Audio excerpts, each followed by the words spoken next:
Welcome to the 411th of the COVID calls. This is a daily discussion of the COVID-19 pandemic with a diverse collection of disaster experts.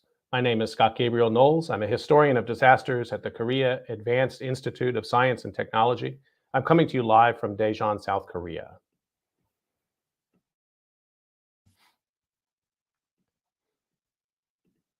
Today, I welcome Lucy Easthope, professor in practice of risk and hazard at the University of Durham in the UK, and author of the forthcoming book, When the Dust Settles, Stories of Love, Loss, and Hope from an Expert in Disaster.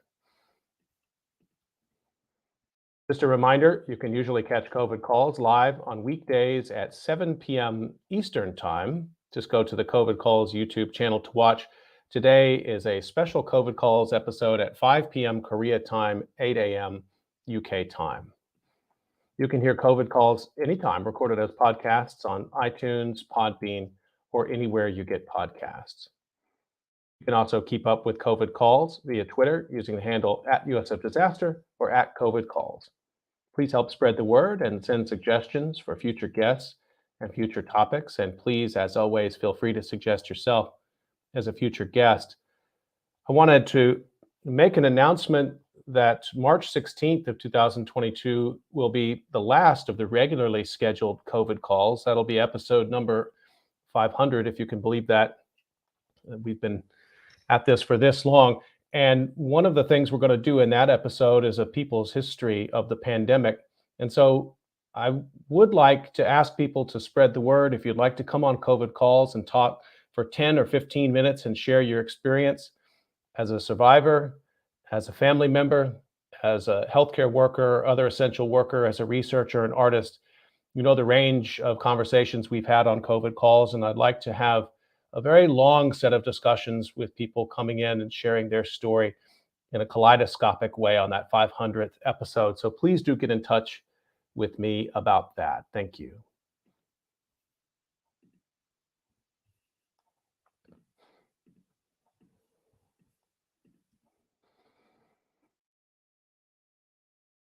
According to the Johns Hopkins University Coronavirus Resource Center, some statistics,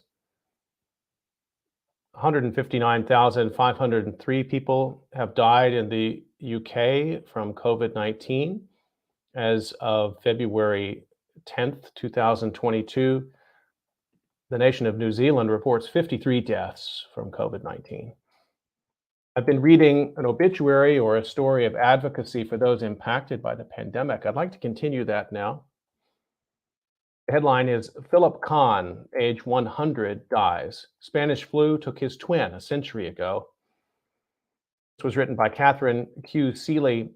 It appeared in the New York Times, April 24th, 2020. Philip Kahn believed that history repeats itself, a truism that has hit home for his family in extraordinary fashion. His twin brother, Samuel, died as an infant during the Spanish flu pandemic of 1918-1919. Now, Mr. Kahn himself has died of the coronavirus. He was 100. He was a very healthy 100, Warren Zisman, one of his grandsons, said in a phone interview. He watched the news. He was completely aware of the pandemic. When he started coughing, he knew he might have it, and he knew the irony of what was going on. Mr. Zisman added, and he would say, Warren, my boy, I told you history always repeats itself. We could have been much better prepared for this. Philip Kahn, a decorated World War II veteran, died on April 17, 2020, at his home in Westbury, New York, on Long Island. Tests confirmed he had COVID-19, his doctor, Sandeep Johar, a cardiologist in nearby New Hyde Park, wrote on Facebook. Lovely man, wry wit, a kind soul, Dr. Johar added. His twin brother succumbed in a different pandemic, the Spanish flu, 101 years ago. Chances of siblings dying a century apart in global pandemics seem beyond remote, but the Kahns are not the only ones. Selma Ryan, age 96, who died of the virus in San Antonio on April 14, 2020, lost her older sister Esther to the Spanish flu 102 years earlier, according to News 4SA, a local television station in San Antonio. The sisters never knew each other. Philip Felix Kahn did not know his brother either. The twins, whose father ran a bakery on the Upper West Side of Manhattan, were born on December 15th, 1919, also in Manhattan, while the Spanish flu was still raging. The boys were just a few weeks old when Samuel died. He had this level of sadness about it because while he was born a twin, he never got to experience being a twin, said Mr. Zisman, who is himself a twin. He always told me how hard the loss of his brother was for his parents, he added, and that he carried this void with him his entire life. Philip served in an Army aerial unit in the Pacific during World War II, participating in the Battle of Iwo Jima and later in firebombing raids over Japan. He also helped make aerial surveys after the United States dropped atomic bombs on Hiroshima and Nagasaki. He earned 2 Bronze Stars. After the war, he worked as an electrical foreman and helped build the World Trade Center and the first New York City blood bank. He was always active, enjoying swimming and dancing. He would even dance on roller skates. In addition to Mr. Zisman, Mr. Kahn is survived by his daughter, Lynn Zisman, 5 other grandchildren, and 6 great-grandchildren. Mr. Zisman said that his grandfather had loved to talk about the war and history, and that almost every story he told began with his brother, Samuel, and ended with the same point. It was important to learn from experience. For the end of his life, he spoke often of Samuel. Mr. Zisman's wife, Dr. Corey Carlin Zisman, who's been treating coronavirus patients around the clock at Long Island Jewish Medical Center, called the brothers pandemic bookends. The Spanish flu killed 50 million people worldwide. At the time that this story appeared in April of 2020, the coronavirus had killed 191,000.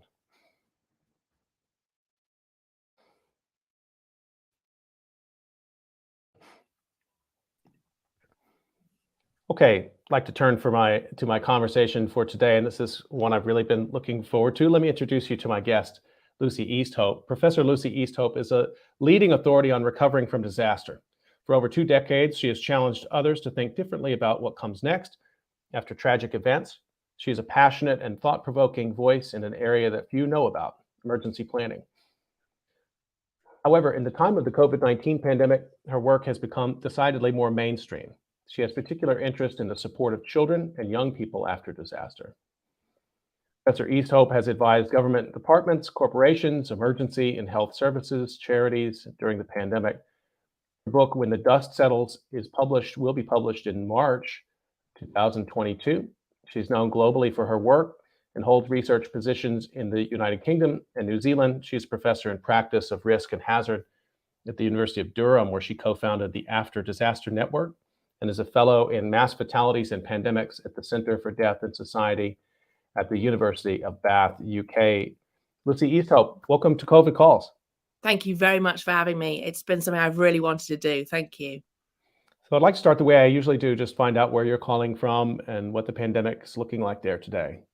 Yeah, brilliant. Well, I'm calling from England, and we're at a very key transition point. One you and I have know well, I think, in disaster history and disaster recovery. It's a very uncomfortable point. We are trying to decide what next, I think. So for a lot of the country, there's this sense of dissonance. The pandemic is very much still with us. We have, like in many parts of the world, we have a daily death toll. We have huge pressure on our healthcare, but politically and also sometimes socially, there's a huge pressure now to declare the next phase of the disaster. So that's something that, as you well know, I'm very interested in my writing. Well, I think we'll talk about that in detail, but just at the tip of the iceberg here for it, because this kind of language has been used in the United States. It's being used here in South Korea, where I am, where we're in the middle of an Omicron wave and where the death rate in the last 2 months has been higher than at any time of the pandemic. And yet we're hearing the same rhetoric in all of these different countries about living with COVID, time to get normal, time to get past it. What's triggering it? Because the data that I've been paying attention to for the last 23 months, this wouldn't seem necessarily like the right time to say, okay, we're past it now. Yeah, it's very, very interesting, because one of the things that my work has taught me, and I work in emergency planning, the wonderful field that is emergency planning, but with a specialism in afterwards. And I go into a disaster usually at the sort of 3 or 4 days in point. I'm no use in the initial response. I go in afterwards and say, okay, where might this go? And one common experience for me is that people just start to talk about recovery, moving on, moving to the next stage way earlier than people are comfortable with. And it is a strategic decision. It feels a little bit like a battlefield decision. It is about, we need to give people hope. We need to give people a horizon. The difficulty, I think, at the moment is, I suspect probably in both the UK and the US, it's being linked to a sort of popular type of politics where it's the right thing to tell the people, but it's not true about what the data says. It's a really difficult balance to strike, and it always feels too soon. What is interesting in the UK, and you know, the absolute enemy of anybody in disaster response is hubris and arrogance. So we are, one thing I would always say in disaster response is keep humble, particularly in the face of Mother Nature.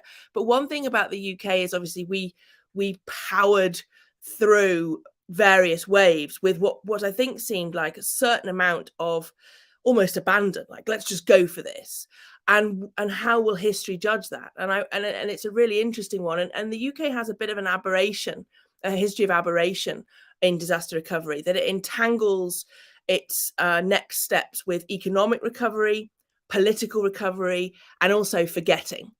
We move forward very quickly with a lot of bombastic politics. I don't think it's entirely linked to the current leadership that we have. So I was apocryphally told, it's only an anecdote, that when the Boston bombings occurred, the responders were told, tonight we do a London. This powering through is a very common theme that I encounter in disaster recovery, and it may be that other countries have realized they just have to keep going. I wonder if you wouldn't mind sharing a personal memory of this time period. And I've called this the impossible question because the memories are so dense. But is there something that really stands out for you about this pandemic time? Well, one of the things I really want to thank you for is, A, doing this project, and B, the obituaries. The obituaries ground you. And like all of us, this has been a time of loss. And I lost two great women, absolute mentors in disaster management, Maureen Kavanagh, who was a founder of Disaster Action, and Eve Coles, who's well known to many as a disaster scholar. And for Maureen, I couldn't go to the funeral. It was a very, very strict rule. She had been a great mentor, a great friend, an angel, all of my working life. I absolutely loved her, and I could not go to the funeral. And one thing that is very difficult when you perhaps put the case that now is the time to recover is that people will say, you don't know, you weren't there. And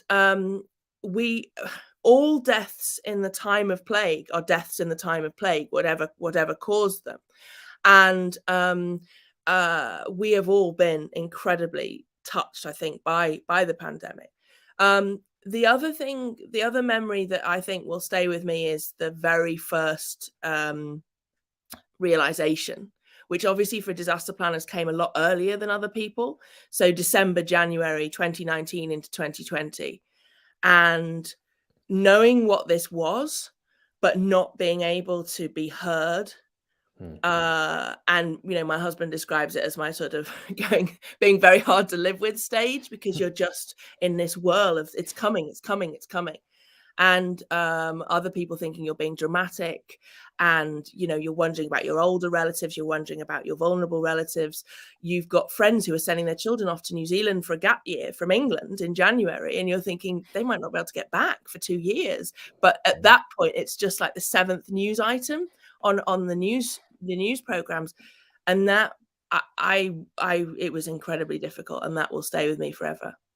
I started COVID calls out of that exact uncanny experience, and my spouse would certainly what you described would resonate with her. The hard to live with the disaster researcher phase of the disaster. That maybe we should build that in, I guess. Somehow, because there is this bouncing around in which you're calling people who know what they're seeing, saying this is really happening, and sort of waiting for the seriousness to filter its way through the culture. And it did come, obviously, but not nearly fast enough for me. No. No, and it was hugely alienating for family and friends, and in fact, one thing that really moved me recently was sharing a Facebook post with people I'd met on Twitter who were also disaster researchers in all around the world, who have, say, a public Twitter face and then a private Facebook page for friends and family, and what they had written to friends and family in February 2020, and the reaction that had provoked. So certainly within my family, my parents have always been very great and very supportive, and they were like, "We believe you." And I discuss in the book, talking to Tom about what this was, my husband.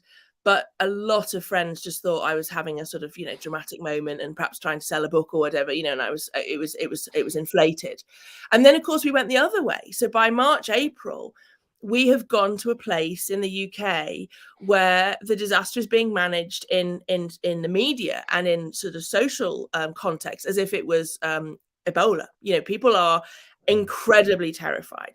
They don't want to see children in the supermarket. They don't want to touch things. They aren't going to hospital with a obvious heart attack. So we swung incredibly quickly from really not taking this seriously. Our lead ministers not attending our briefings about what this was, to this massive, stultifying, adrenaline releasing fear.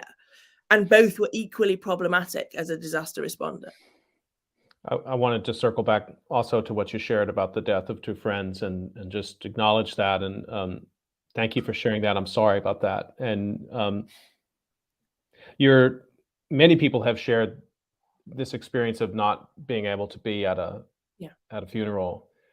I hope you don't mind me asking this, but how do you reconcile that? I mean, is that funeral, are those kind of memorials deferred to some point in which we can do that, or is this a process of just saying goodbye differently?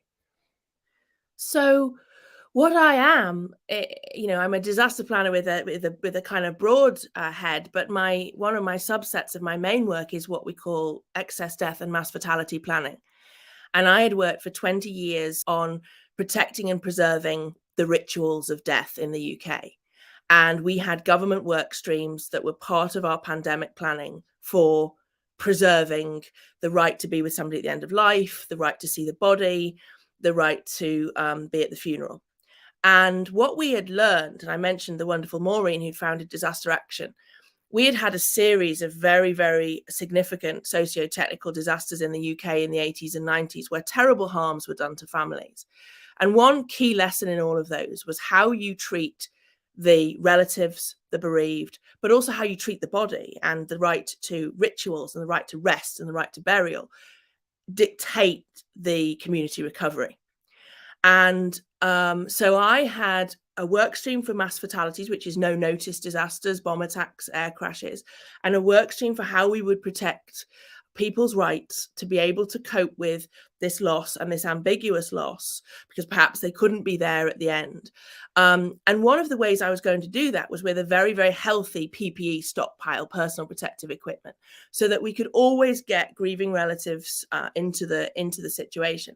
Now, there were some scenarios where we couldn't protect those rights and rituals. So with a high consequence infectious disease like Ebola, we'd done a lot of planning in 2014 about sitting down with a family and saying, there are some things we can't allow you to do. But I had not expected that with the corona or the influenza pandemics that we were planning for. I expected to be able to keep a lot more rituals.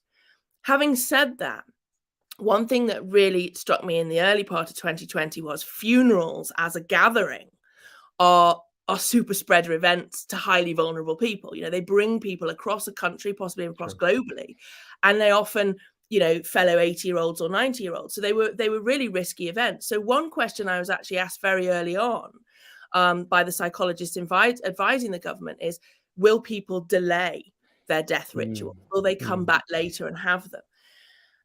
There was a huge thought here in the UK that things like a Zoom funeral would be a suitable substitute. But of course, often the people grieving are older or they don't have access to that technology. There's been various evaluations of what rituals have and haven't worked. For me, what I asked to do for Maureen was to stand in the cemetery. I just wanted to be in the cemetery. And understandably, what you saw was things like the officers at the crematorium and officers in the funeral directors not wanting any gathering of people, and also there was a sort of procedural concern. If you were seen to be allowing people to gather, you might lose your, you might get a telling off from the local authority. You might lose your right to provide this service. I've thought a lot about what I would have done differently, to lobby government. We tried very hard in February and March to say that, the most important thing was this tackling of the right to attend a funeral. But I think even more importantly, what we have definitely not got right, with no disrespect to our health practitioners at all, is one of the biggest harms you can do to a community in disaster is what we call ambiguous loss. So the difficulty with saying goodbye. And I wish we could have protected visiting in our hospitals and palliative facilities in a very different way. And we're still not back there yet.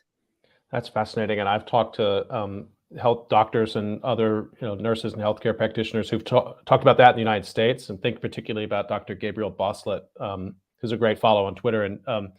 And he told me straight up, he said, this has been one of the worst parts and people don't recognize it. Not only because of, as you said, the additional harm that's done by not allowing family into grief, but also just the important role that those family members play in end of life for the practitioners. Yeah. And so that's important. There could be so much research done on this. I just want to remind folks you're listening to COVID Calls, and I'm talking to emergency planning scholar Lucy Easthope today, and you can follow her on Twitter. She's a great follow on Twitter at Lucy Go Bag, and I'm going to put that in here so everybody can find that. And since I had the chance to talk to you, I can't miss out on the opportunity to find out actually how you got into this line of work. I'm a researcher of researchers. I mean, and I love the origin stories, particularly of people like yourself who find your way into an important but still a niche area in the sort of overall world of emergency and disaster. How did you get into it, Lucy? Yeah, absolutely. So I'm a child of the great city of Liverpool, and as I talk about in the book, the first chapter, my hugely formative experience was watching my community experience the Hillsborough disaster. And my parents were both teachers locally, and they had pupils at the Hillsborough football stadium crush on the 15th of April, 1989. And almost immediately, obviously, there was a narrative that the fans were blamed for the disaster. That wasn't a narrative that me and my family ever believed in. I had school friends at the game, went into school on the Monday, and classmates had been at the game. And I became, it's sort of hard in hindsight to sort of convey how much a 10-year-old can become an activist. Although now I see it all the time. I work with children after things like the fire in the Grenfell Tower in 2017, and I'm surrounded by child activists. So it makes a lot more sense that from really the age of 10, I wanted to improve the care of people caught up in disaster in the UK, and also wherever possible internationally. And I thought the way to do it was to sort of change the system from the inside. So I studied law, and then disaster management. I have a master's in disaster management, and then a PhD in medicine. And what I've always tried to do is have a academic position where I can raise hell and ask difficult questions and write papers. And then, if they're a bit naughty, blame it on being an academic, and also a response position. So really, pretty much every disaster in the UK or involving UK citizens in the last 20 years, I've had some involvement in the recovery and response. How do you think disaster research more generally, this is a big question, but I want to ask you, do you think we'd have more effectiveness, particularly in influencing policy, if more disaster researchers also had one foot in the practitioner realm? It's a really difficult one, because we're horrible to each other at conferences. So, and it's Yes. something I do pick up in the book, and sometimes I'm being insulted as an academic, and sometimes I'm being insulted as a practitioner. And one of the things that I'm desperate to do is just have this sort of nicer culture in disaster management. And I've been at conferences where, say, a chief of fire has stood up after an academic and gone, and now for the real story, and just totally taken the legs out of somebody who's just presented years of research.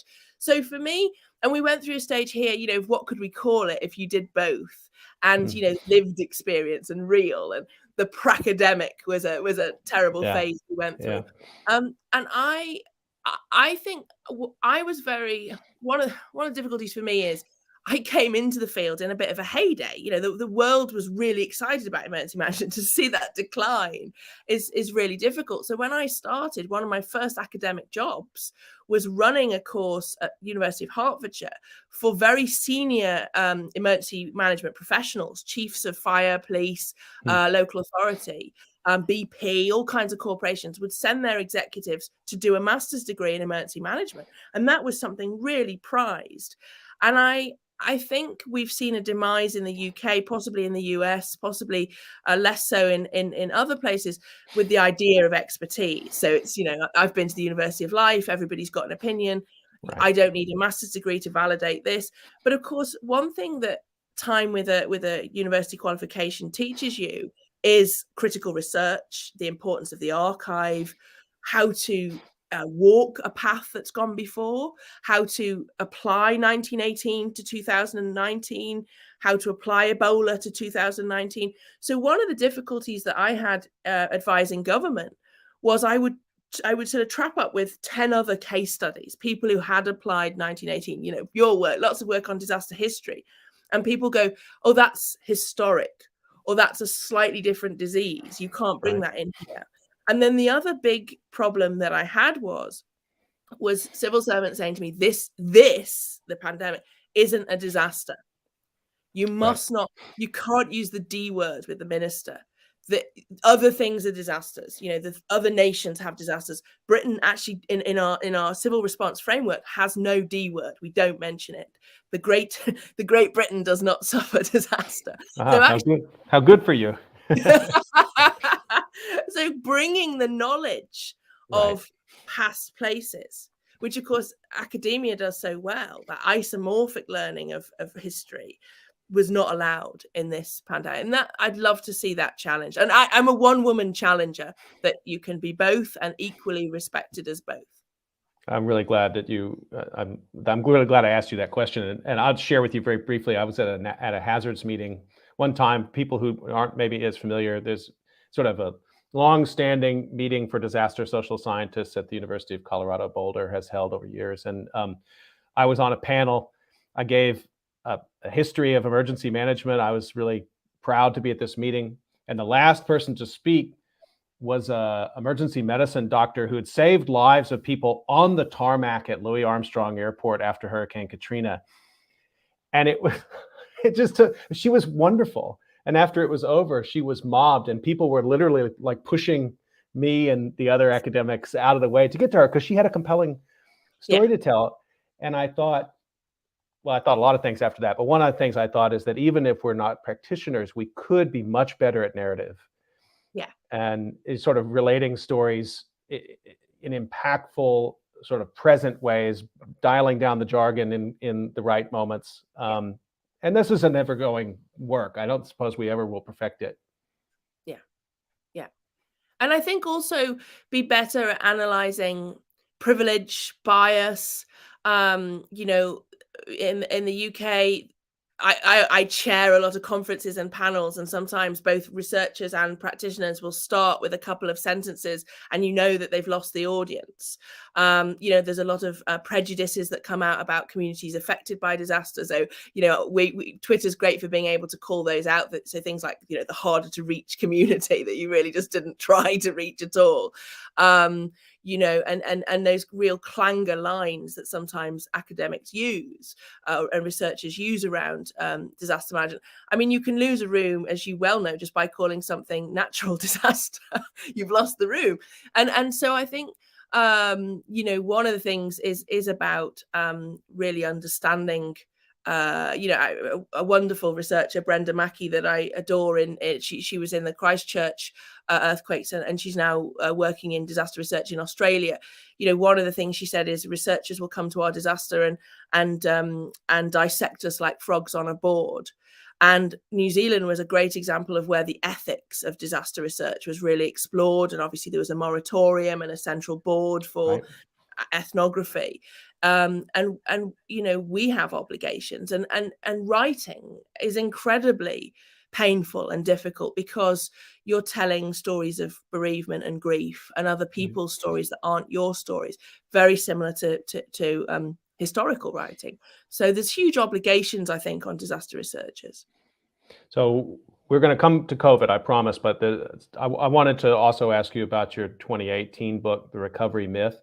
And because I think that really, those themes that are raised in that book are so relevant to understanding COVID and this, as you said earlier, this particular moment we find ourselves in with COVID. So I want to ask you about some specific concepts in the book, but can you tell me just a little bit about how you found that? Okay, this is a 2007 flood in Tolbar, Doncaster in the UK. Why did you choose this case? What were you trying to do with the book? Yeah, so this is exactly speaks to our earlier point. So I'm already working for both the Cabinet Office and the Home Office as an independent advisor in research. And I also want to study for a PhD. I'm also, I'm working in university positions. I can see the value of a PhD. And I decide to enroll on a PhD at the School of Medicine at Lancaster University. And my husband is flying a commercial jet out of the very newly built Doncaster Airport. So we moved to a house in Doncaster. And that part of Doncaster is one of the worst hit by the 2007 floods, which are really, really profound floods across the UK, hugely damaging. And it's a case of looking out the window and villages all around you are flooded. And I was already, known to the local councils as somebody that did workshops and reviews and training. And my two worlds collided, really, both as an advisor and then as a student. And I think what you get from my writing, and I think both books do this, is that I'm never teaching anybody anything. I'm being constantly schooled. So the people of Tolbar, which is a village in Doncaster in South Yorkshire in the UK, take me on a journey of what it means to be flooded in the UK. And I'm so grateful actually to my editors of the new book, because they allow flooding to be right at the center of the new book. And there's this huge pressure when you're writing commercially to, it's got to be exciting. I've done bomb attacks, I've done plane crashes, but for me, flooding and the people of Tolbar in Doncaster are the people who taught me what chronic ebb and flow of life in disaster looks like. And the other thing was, I funded myself for the PhD. I didn't have funding that ended on a particular date. So I just kept going back, and I became known as the skip lady, because I would go and ask them what they'd been made to throw out. They were made to throw out a lot of their personal effects and a lot of their furniture. And I went back, and in fact still go back now, but I went back repeatedly for the research for 7 years. And that's actually, as you well know, that's short in disaster longitudinal study. But bearing in mind that the UK guidance at the time was a 12-week framework for flood recovery.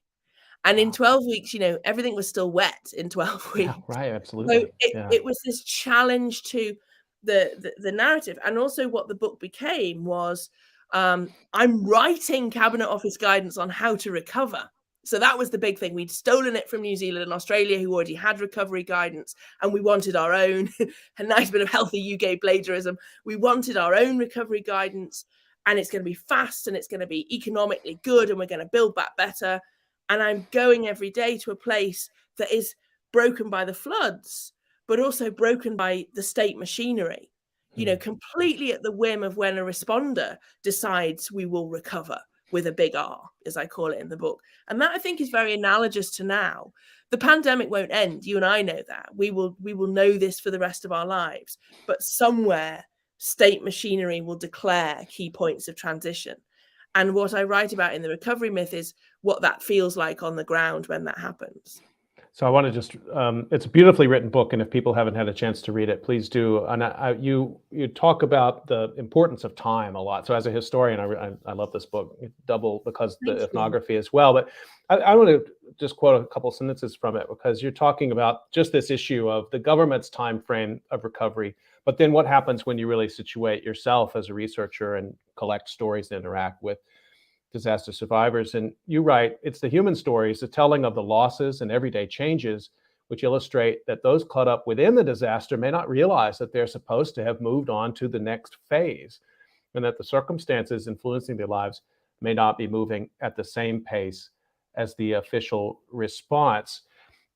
It's a really important insight because it shows sort of a managerial world and then a world of people in collision, and it's constantly in collision, but you throw it into this really important relief. Could you say a little bit more about how that resolves itself in this case, or does it ever?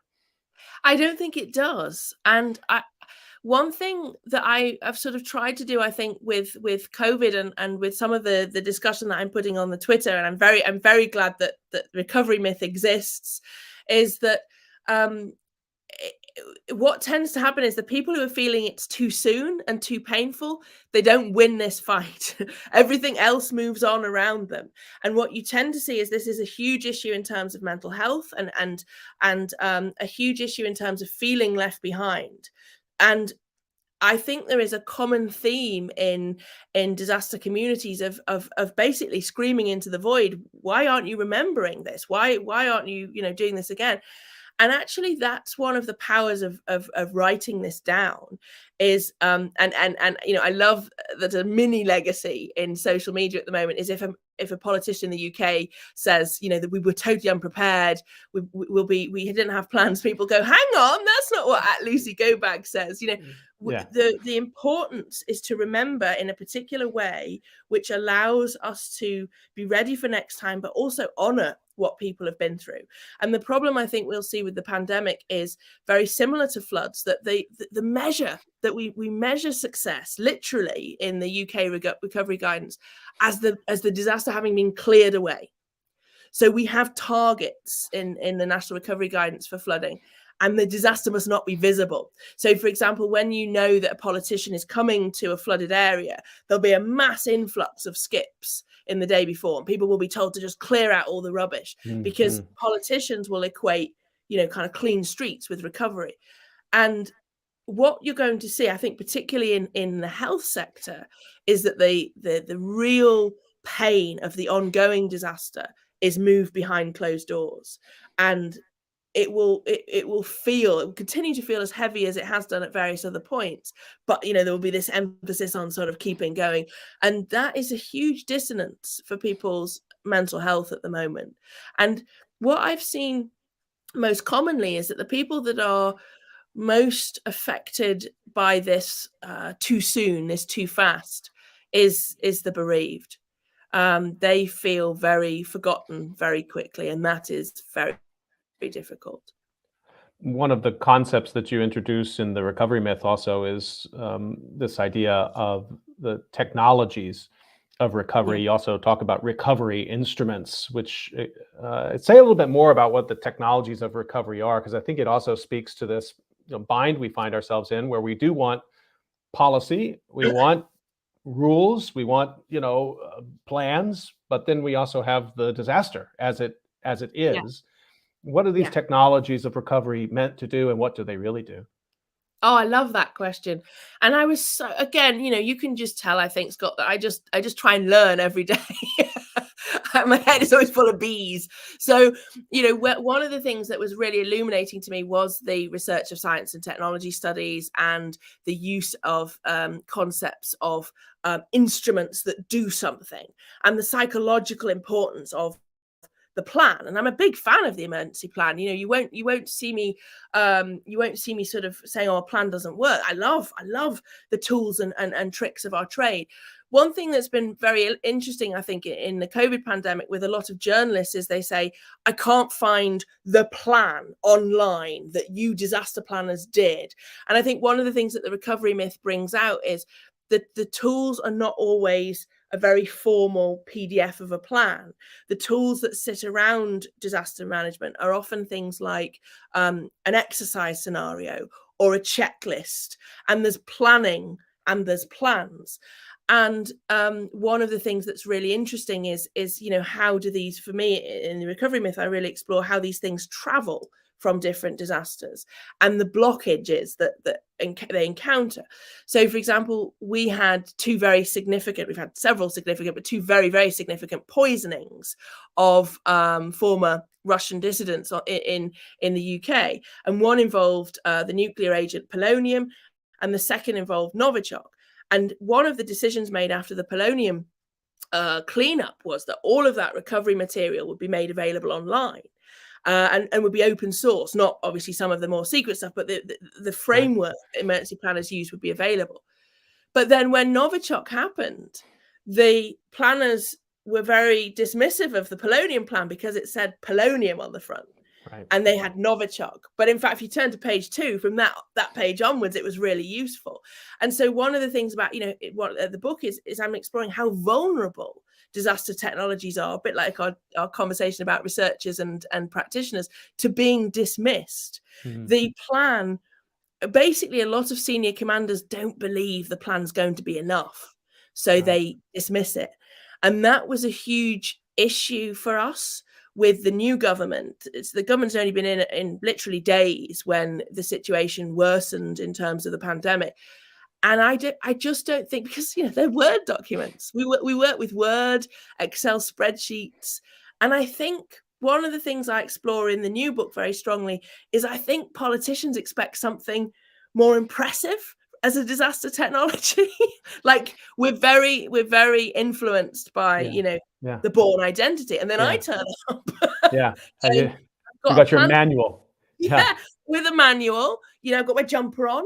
I've got my water for hydration, and one of the things I've really learnt to bear as a advisor to government and to other agencies in the first few days is people going, "This is not what we expected at all."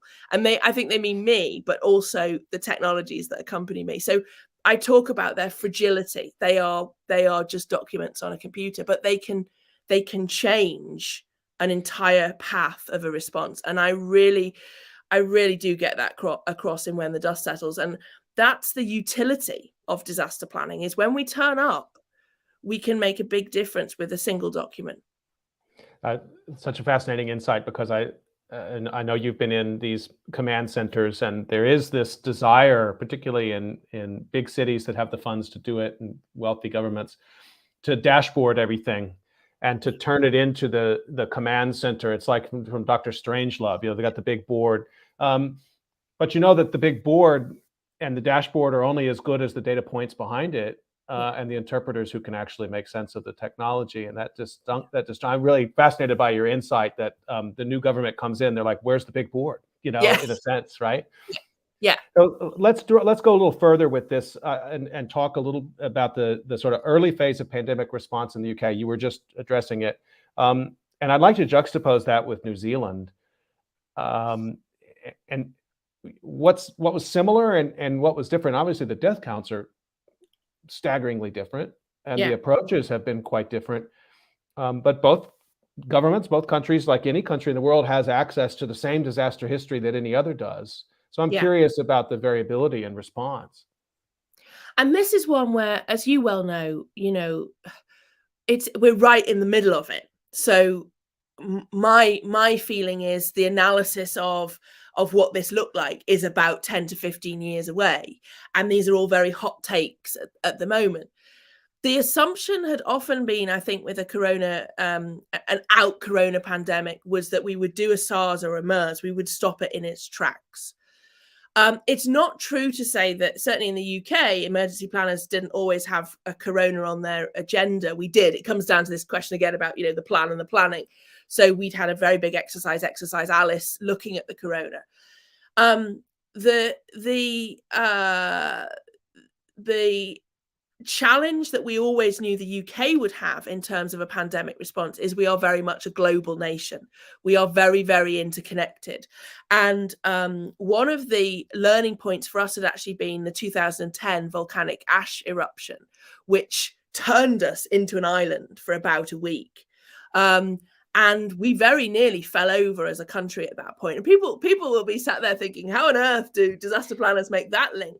But it really forced home to government a point that planners have been making for a very, very long time, which was that we can't exist without international networks. We're tunneled, and we're linked so globally. And there were things that people simply didn't understand about our supply chain. So we knew, I think, strategically, that we were very different from, say, New Zealand in terms of being able to keep this out. And the kind of advice that was going in would appear to me to be around, this is not a sustainable strategy. And what New Zealand seems to be doing is not sustainable for the UK.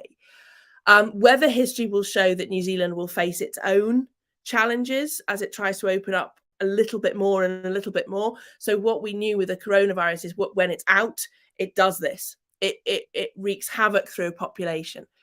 The other thing that was possibly quite relevant to the UK at that point was we had a failing social care system. And we had a real issue with poor care of our older and our more vulnerable residents. And that made us very vulnerable to a corona pandemic if it took the toll that we thought it would. And so we have paid a very high price for running down our pandemic planning beforehand and running down our healthcare beforehand. Having said that, I do speak to health colleagues in New Zealand who are very worried about the future. Are they storing up their own run at this in months and years ahead? There is a school of thought that we kind of went hard and we took a toll very early on, and now we will maybe recover ahead of other places. There's a danger that becomes very populist, very jingoistic. And it's not what I think any of us in disaster management want to see. We want to see this really managed with a lot of care of our most vulnerable. Oh, just want to remind folks you're listening to COVID Calls, and I'm talking to Lucy Easthope today, expert in emergency planning and disaster history. And so let's move to this sort of second phase. Once sort of governance is in place, and the Delta wave begins in the summer of 2021. And I found an interview, you said something really characteristically really fascinating. You were asked, I think, about how good the government had done in terms of setting expectations of how long this would last. Yeah. And you said the issue was about public tolerance of reality. And last March, so you're referring here to March 2020, it was decided the public couldn't handle the truth. Yeah. You said in this interview, the problem with the pandemic is that it's not like a tap and you can't just turn it off. I don't think we've been very honest with the public about this. Yeah. When you're swimming for the shore, it's important to tell people how long the swim is. Yeah. So, I mean, I want to, sort of hear more from you about what you think government could have done maybe better, but even more than just those sort of takes, just like, how do emergency planners help officials understand timescale? Because disasters come in all different timescales. I mean, somebody like me will say, like you do, they don't ever end. So don't worry, it'll always be slower than you think. But there's no politician who wants to hear that. No. And I was, I think I've made it very clear that, I'm constantly learning, constantly being schooled. And these last 5 years had really educated me in terms of the delivery of my own message. How to do recovery talk to a minister, but also to a community. And prior to the pandemic, I've been very heavily involved in the response to the Grenfell fire. And, ministers were very clearly selling to the community that this was something that with the right application of justice and support, they would be able to move them through. And the comparison that ministers were actually using was the Hillsborough disaster. And they were basically saying, the disaster that's very, very close to home for me, they were basically saying to the families of the Grenfell fire, that won't happen to you. You won't go on a 30-year journey. It won't be 32 years. It won't be the rest of your life. And what I'd learned was you can't stand at the other side of the room going, yes, it is. Yes, it is. There's a skill. There's a compassion that comes with talking about the length of time this takes. So I've spent a lot of time the last couple of years, reading people like Catherine Mannix's book on Listen, how to have difficult conversations in healthcare, tempering myself, even down to the point where my body would give me away. So I would be in these meetings and ministers would say things and I'd be very agitated. And actually, if that's where they want to be at that point, being very zen about it. And I've been very lucky on this response because there's 3,000 emergency planners in the UK. I'm in WhatsApp groups and wonderful Twitter support groups with colleagues. And we are all debriefing together about coming out of a meeting where somebody 10 ranks senior has said, right, let's get this over with by Christmas. And we know that that's not true. So one of the early conversations I had was with very senior colleagues in the Church of England. And they said, this is a 6-week thing. And I said, you're the church. Like, your book is literally about these events. People need you to get them through, get ready for the next 10 years. And they said, no, we've had assurances from the government. It's 6 weeks. And then I knew that I had to temper myself. You look, and particularly as a woman, you look hysterical, as only the science will say. Women can be crazy in these situations, and so that's a real challenge for me. Is how do I temper myself in these meetings so as not to alert or distress people? And then what's happened, and it happens to me all the time with the disasters that I advise in, with COVID, what happened was when the Delta wave hit, I got another increase in requests for help because people said, you said we would see 3 years of acute disruption. We would lose 2 Christmases. Can you come back in and talk to us? But what we find as researchers, as you well know, is there's no sweetness in that. There's no, yay, I was right. It's probably the biggest part of managing my own mental health is there's only pain in being right about how long this takes. You referenced this is the word I'm going to use. You didn't use the word, but you referenced a situation of sort of sexism too in these formats. And of course, the research bears this out in terms of who's doing emergency management. It has tended to be, in most countries I'm aware of, overwhelmingly male and overwhelming background in military and in law enforcement. And that's no knock on what military and law enforcement do. But I am curious, like, could you say a little bit more about, how you prepare yourself for that? And you described a situation that's quite palpable, that an official might be looking at you and saying, well, she's alarmed because she's a woman doing emergency management. Yeah, absolutely. And it's a real theme that I draw out in When the Dust Settles. And in fact, my experiences as a woman and as a wife and as a mother and trying to have children is a huge theme actually within When the Dust Settles. It's a much more personal memoir. In 1997, the much missed Eve Coles had done research about how the majority of UK emergency planners were drawn from, they would retire from the military and the police, and they would do perhaps 5 final years at the end of their career as emergency planners. And so we were a predominantly white male field as we went into the early 2000s. And then as surveys were redone, we started to see a more on paper gender balance. But what you noted, if you did perform ethnography at things like disaster exercises, and this is very much drawn out in When the Dust Settles, is that the women were present in terms of, on the survey, there's 50 men and 50 women, but the women really had to ape the men's style in the response. So that would be to really play down the risk and to be quite dismissive of, say, the human aspects. And one thing, that we started to notice, for example, was that in policing, the role of working with the bereaved and the grieving would be allocated to the female detective. So there were sort of disaster roles that were, in the same way as you get asked to make the tea a lot as a woman, you also were being asked to, you can have the community and the family assistance centre. And, you'll see we have an Emergency Planning Society Human Aspects group that's predominantly women emergency planners.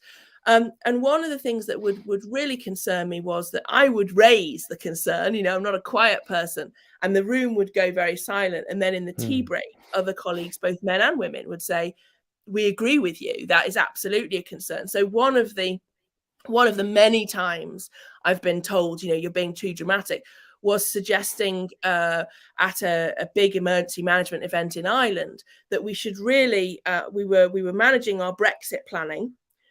But we were planning for Brexit, and we were actually sort of planning it as if it was a disaster. That's not a political concept. It's just, in terms of the changes it would put onto society. Right. But we were planning it in isolation. And I said, what if we plan it alongside a pandemic? Right. And obviously was dismissed as a fantasist. And so I'm in a very different place. I'm old now, Scott. I'm in a very different place in 2021. I can laugh at these moments, but one of the things that does burn is seeing it inflicted on new emergency researchers and emergency planners in the field, both men and women, who are coming in and want to raise a concern. Our environment, I don't know if you've encountered the same, is brutal. It absolutely eats its young. It's really, really cruel.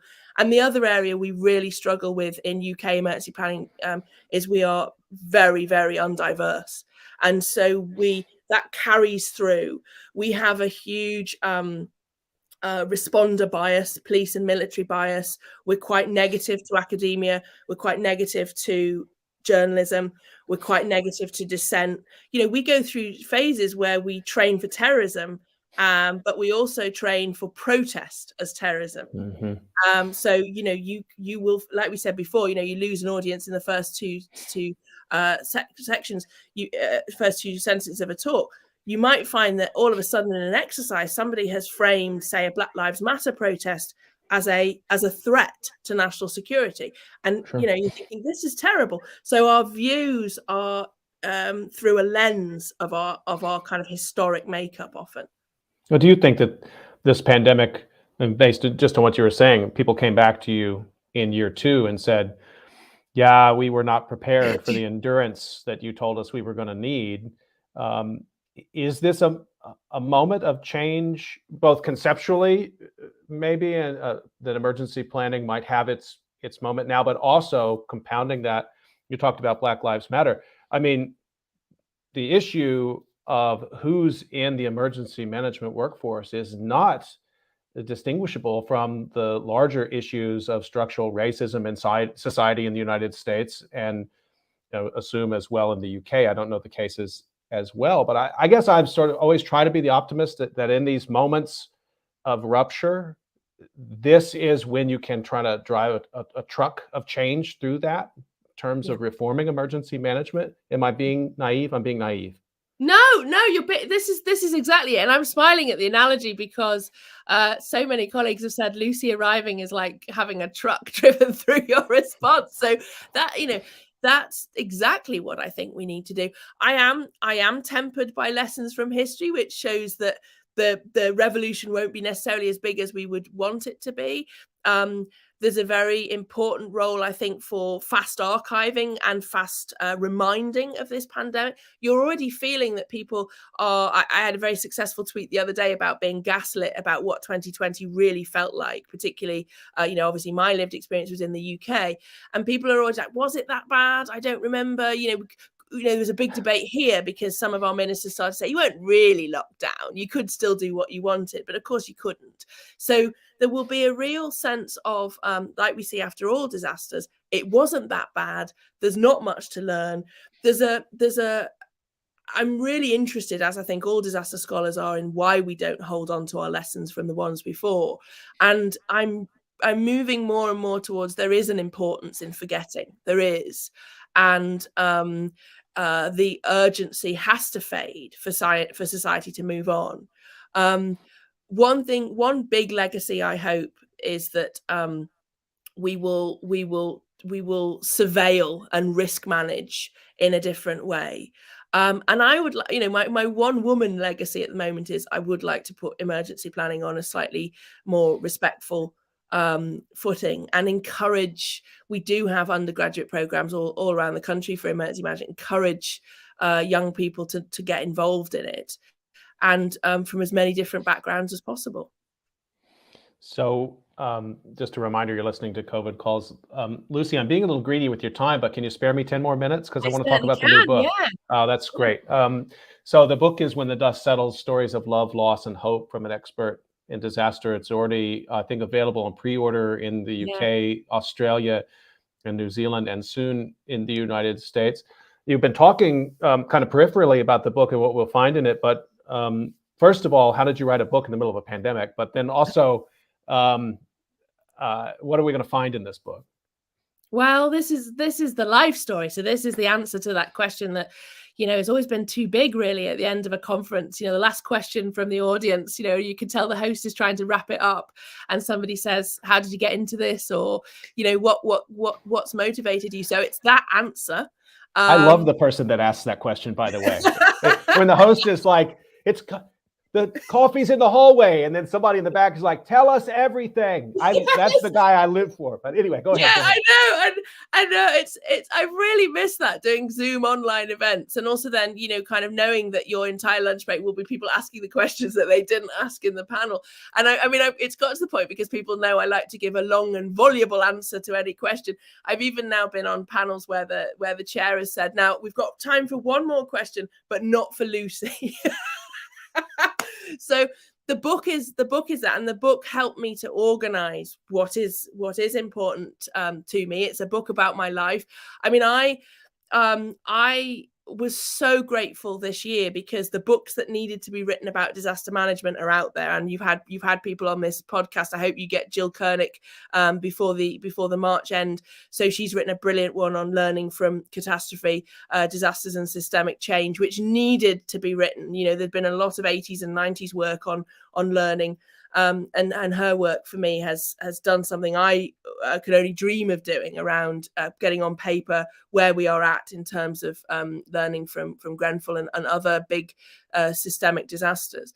And then, of course, we'd had Sam Montano's Disasterology, which I think is definitive in terms of where we're at with the climate change debate.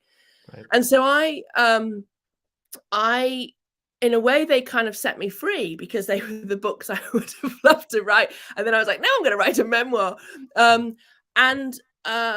Really, I'd started to experiment with writing in newspapers in 2017 and 2018. And I had a huge reaction to a piece that I'd done after a bomb attack here, the Manchester Arena bombings, where I said, there's emergency plans and there's emergency planning. And people were so interested in that it had gone out online, and then it was included in the print run the next day, which is quite an accolade in publishing now. And the Guardian had run this piece, and people were contacting all around the world saying, there's emergency plans and emergency planners. So I'd started to explore the idea of a documentary. And one question I'd had was, would I wear a body cam and people could see what emergency planning life is? And that goes back to our earlier point about technologies and Dr. Strangelove. Is there's a lot of typing, a couple of phone calls, I'll then have a biscuit, I'll come back. So the idea of wearing a body cam. And they said, okay, start writing it down. And I was obviously, for the literary world, an agent is very important. I found an agent, and we'd started to craft it in 2018, 2019. And then I was devastated, really, because I really wanted the story of emergency planning to get out there, and I just assumed nobody would want it. And then it had a very exciting reception, and we had a 8-way auction, which I'd never experienced anything like that before. And I've just been beautifully supported and crafted by Hachette and Hodder to make this book. But it is a memoir in terms of where it tells my life through not all of the disasters that I've responded to, but about 15 that have really left a mark on me. Just, hope is in the title, and that's what I wanted to sort of close with anyway in my discussion with you. And maybe it's a little bit hard to find too much hope right now. Kind of, we started our discussion talking about this rush to move on and rush to recovery, and so that puts a pause for me a little bit, because some cold water on some of the hope that I'd had, that there'd be a longer learning period. But I think more generally, the emergency planners I've talked to and that I've studied over the years, they deal with the worst things, but they tend to be a pretty hopeful lot. Do you cast yourself in that role as well? Oh, absolutely. I mean, it's a very fine balance. That's why it's so important that you start these sessions with the obituary and the reflection, because it brings us, we're not giddy You know, we're not over excited. I mean, you know, in the recovery myth that I draw very much on the concept of survivance rather than survival, and the idea of coming through things with learning, with hope, with humor, with a purpose, with a horizon. And I really hope that, you know, that comes out very clearly, actually, in both the recovery myth and When the Dust Settles. I personally have never been prouder of my field. We went out for a night out recently, and I was the oldest, and there were lots of younger emergency planners, and they were talking about sit reps and SCGs and where they're going to meet, and it was all.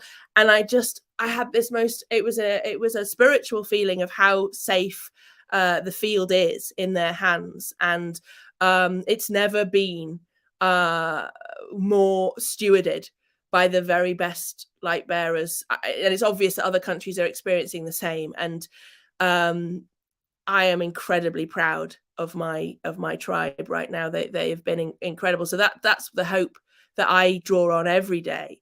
And what we won't see for a while, but the historians will be allowed to see it. It will be safe for them to write about it. Is just how well. You know, I'm parodied and teased for it because I say, you know, local plans, local people, but just how well communities and local planners rallied during our greatest test in recent history. So I have so many reasons to hope.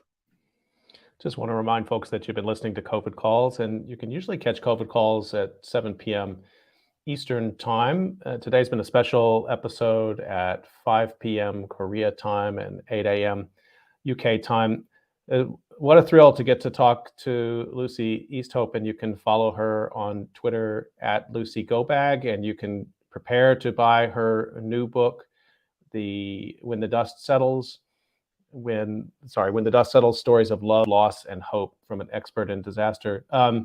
Lucy, I just enjoyed the conversation, and I always learn from you. And thanks for taking the time. It really means a lot to me. Thank you, Scott. Thank you very much for everything you've done. Stay healthy, everyone. We'll see you next time on COVID Calls.